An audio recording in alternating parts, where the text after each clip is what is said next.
Velkommen til programserien Dyr fra før kommunismen. Der er mange, der kender til dinosaurerne, som uddøde for 65 millioner år siden. Der er desværre ikke lige så mange, der kender til opblomstringen af pattedyr efter den her periode.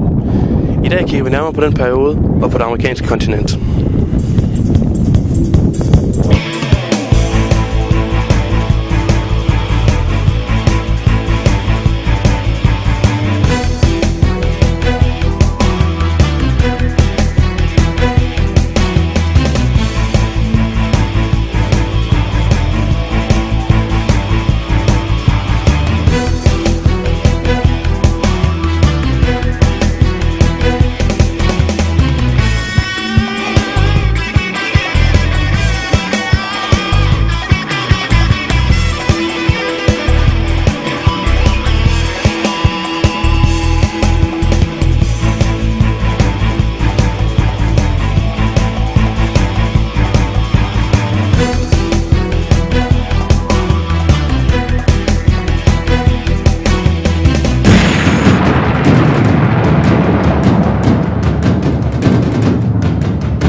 Efter dinosaurernes uddøen, som vi hørte om i del 4, blev der vendt op og ned på balancen i flora og fauna. I denne periode, der strækker sig fra for 65 millioner år siden op til i dag, udvikledes mange af de dyr, som nu koeksisterer med mennesket. I dette afsnit sætter vi fokus på de arter, som slog sine folder på de amerikanske kontinenter. Fra mastodonter i Alaska til eksempelvis disse terrorfugle fra Sydamerika. Her var de engang toppen af fødekæden. De målte 2,5 meter, kunne løbe 60 km i timen og vejede op til 130 kilo. Da kontinenterne Nord- og Sydamerika stødte sammen, indtog de hurtigt Nordamerika. Men de fik også en konkurrent fra Nordamerika, sabelkatten Smilodon. De fleste af disse fugle døde som følge af istider og konkurrencen med sabelkatten, men nogle få overlevede i Nordamerika, lige indtil menneskene kom. Senere i dagens afsnit ser vi nærmere på for eksempel snabelkatten. Terrorfuglen var bare en af de mange spændende arter, der var at finde på det amerikanske kontinent før kommunismen. Vi skal nu ud og møde vores reporter Niels Rungholm ude i felten, der står med en ekspert. Det er nemlig rigtigt, Anders. Jeg står ved vores udendørsstudie på Lange Linje, og i forbindelse med vores udsendelse om gamle amerikanske dyr, så har jeg nemlig fået dig ud til vores udendørsstudie. Eggert Fjæsknast Nikkelheim, er det rigtigt? Og du er jo ekspert, du er biolog og ekspert i sabeltandstigeren. Ja, nu er det jo sjovt, du selv nævner sabeltandstigeren der, for det findes slet ikke. Men var du nemlig lidt med før? Hvad er det for noget med det? Jamen, det som der er med sabeltigeren, det er en udbredt misforståelse. Det hedder jo en sabelkat. Nå, det er navnet simpelthen. Det er jo lidt sjovt, folk de sådan går rundt og tror, den hedder noget andet end det. Jeg synes egentlig ikke, det er videre sjovt. Så. Nej, det kan man godt sige. Den sabeltiger, du snakker om, det er fordi folk tror, den er beslægtet med vores tids tiger, og det er den faktisk ikke. Nej, det er jo meget interessant, kan man sige. Så bliver vi så kloge. Men du har jo i forbindelse med godt sige, ja. Du har været ude og skyde lidt, kan man godt sige. Du har taget nogle billeder med til os, som vi gerne skulle få på skærmen nu. Ja.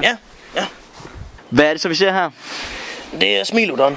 Det er en sabelkat. Sabelkatten Smilodon, den bestod af 3 forskellige arter.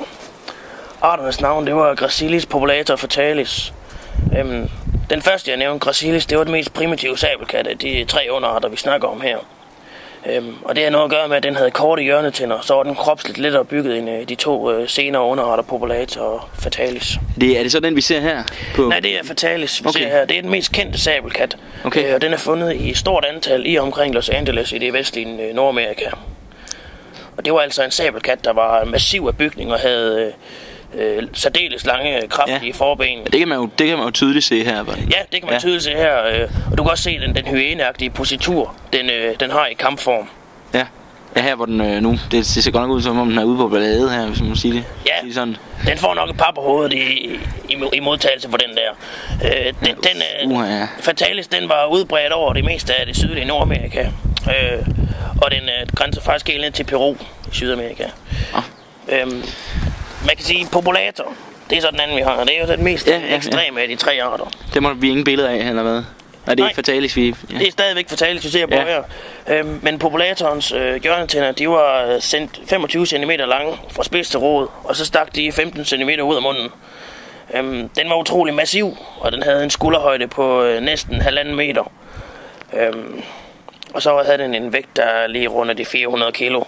Okay, det er jo en del større end nogle kattedyr, vi kender til i dag. Det er nemlig rigtigt. Det er faktisk kun den gigantiske nordamerikanske løve, Panthera leo atrox, der var større på den tid.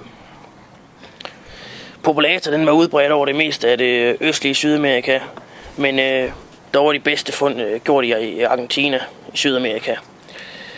Og så er det lige værd at nævne, at modsat populærvidenskabelige bøger er der intet bevis for, at Smilodon skulle have jagtet mammutter. Der er tværtimod nærmere været talt om klovbærende pattedyr. Altså som for eksempel hvad? Som for eksempel hjorte eller så? Jamen det kunne være en ko eller en hjort. Ja, hvis det ved jeg ikke, om de fandtes. Nej, det ved jeg egentlig heller ikke. Nej, men nu er du også ekspert i katte, så gamle katte. Ja, men det er jo det. Var det Niels, du hed? Ja. Niels her til sidst, så vil jeg gerne lige slå fast med 7-tommer søm, at sabeltigeren, det er så et opdigtet ord, fordi det hedder jo en sabelkat, og den er på ingen måde beslægtet med nutidens tiger. Ja, det sagde du godt jo. Men det er sikkert vigtigt at huske. Men du skal have mange tak, fordi du kom. Selv tak. Så må du komme godt hjem. Og Anders, vi skal tilbage til dig. Vi er færdige nu her.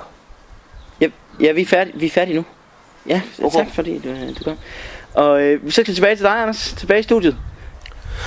Nej, det skal vi faktisk ikke, for jeg er taget hernede i Fælledparken, hvor jeg har opstillet et møde med dig, Androkles Pantomime Stendys. Du er præst og biolog, og du kan fortælle noget om mammuten. Ja, det er rigtigt. Det kan jeg godt. Mammuten, det ved jeg jo lige noget om. Det er en stor elefant. Kan man godt lidt tænke på den sammen.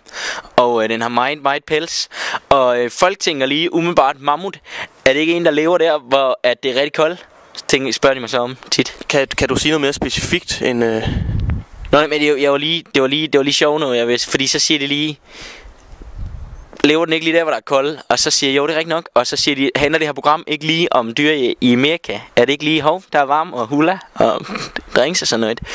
Og så siger jeg, jo, men også op i Sibirien, der var koldt, så der lever der også mammutter. Så det er både i Asien og Sibirien og nordlige Amerika. Og det er jo mange år siden, skal jeg sige dig. Det er mange år. Det er jo over 12.000 år siden, at mange af de mest almindelige mammutarter levede. Og de havde jo nogle kæmpe store stødtænder, ligesom, ellers var det ligesom elefanter med pelsbarn i kæmpe store stødtænder. Ja, og du har faktisk taget nogle billeder med. Ja, nogle levende billeder, så vi kan følge mammuten. Ja. Ja. Det ved jeg ikke, om vi skal se dem eller hvad. Det skal vi se nu, og det kan du se, hvis du kigger over i monitor 3 derovre. Ja.